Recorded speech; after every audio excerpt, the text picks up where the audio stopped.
I think people feel like he needs to make up his mind very quickly within the next week or so, because so much is at stake.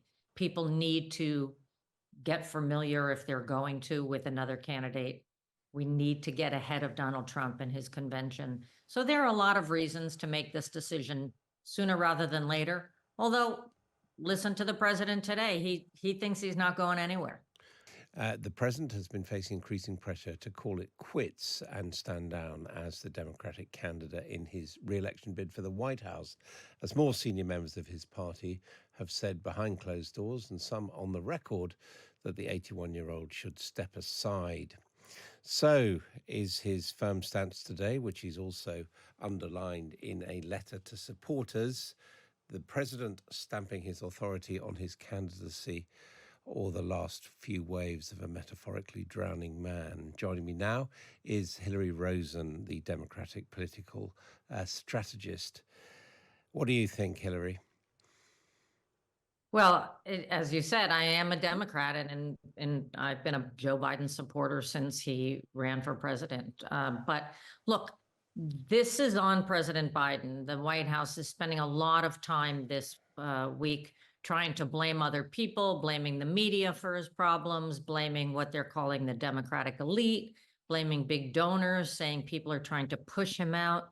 What people have really been doing is reacting to the president's behavior themselves. And so my view is it's up to the president to not just get mad at everybody, but really to demonstrate that he is strong enough to beat Donald Trump, because after all, that is our goal. What did you think looking at his interview with George Stephanopoulos at the weekend? Did he show that he was more fit to be president for the next 4 years than he had shown during the debate with Donald Trump?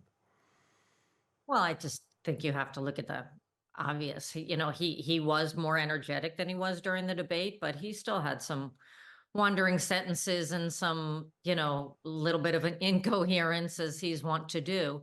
Look, I think that Joe Biden has been a gaffe-filled politician for as long as I've known him, and that's, maybe 35, 40 years. But what he's going through now seems to be different. It seems to be more losing his train of thought, more uncertainty, a little less security in his words. And those are troubling to people. And he has a big test coming up this week, Adam. As you know, the NATO leaders are going to be in Washington. He fancies himself the global leader. He has an opportunity to demonstrate not just to America, but to the world, that his hand is surely on the till, and we'll see.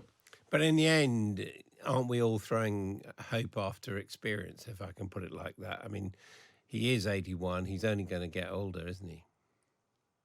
Yeah, I think that the concern right now is not just can he campaign and successfully beat Donald Trump, but can he serve as president for the next 4 years? The jury is still out. I think, honestly, for the most part, people are focused on whether he can win in November.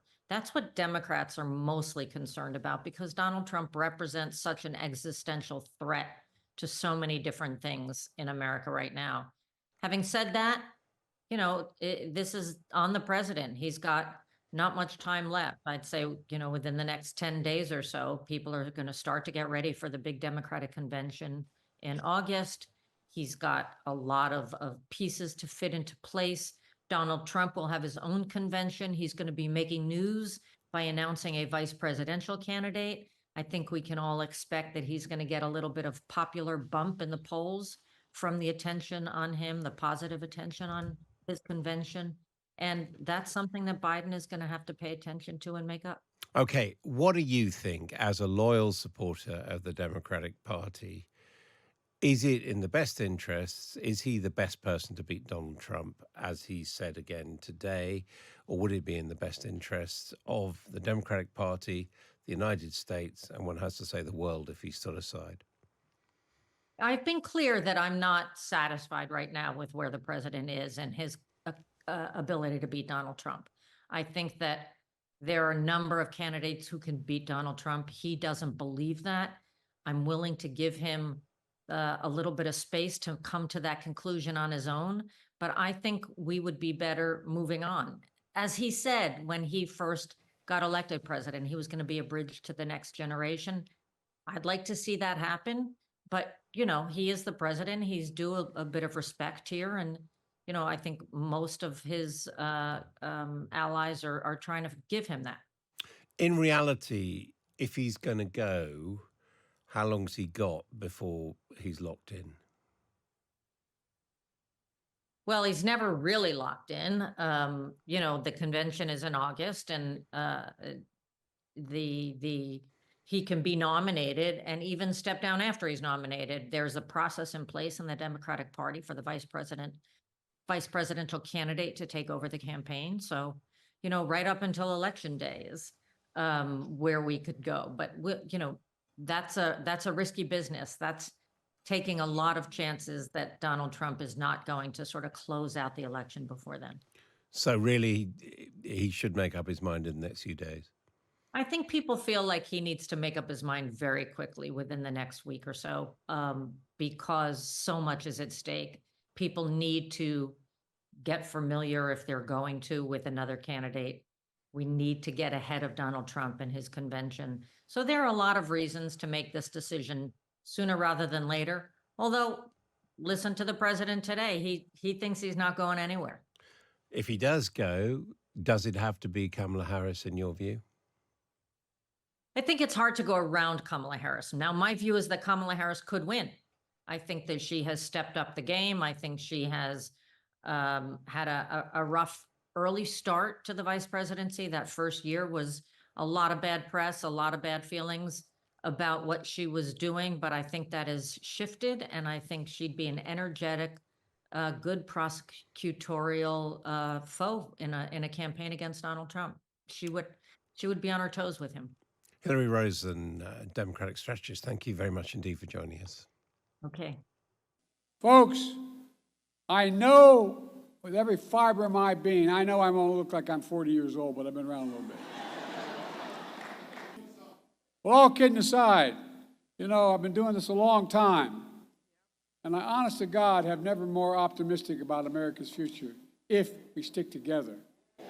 I really mean it. We're all imperfect beings. We don't know where or what fate will deliver us to or when. What we do know is that we can seek a life of light, hope, love, and truth no matter what. We can seek that life. Take all of our experiences and give everything we have to work together, because when we do, you can't stop us. I mean this sincerely. I'm about to host the NATO nations in Washington. We put them together. The world's looking to us. Not a joke. The world is looking to America, not to carry their burden, but to lead their hopes. Ladies and gentlemen, I'm going to be inclined to go on longer than I should here, so I'm not going to.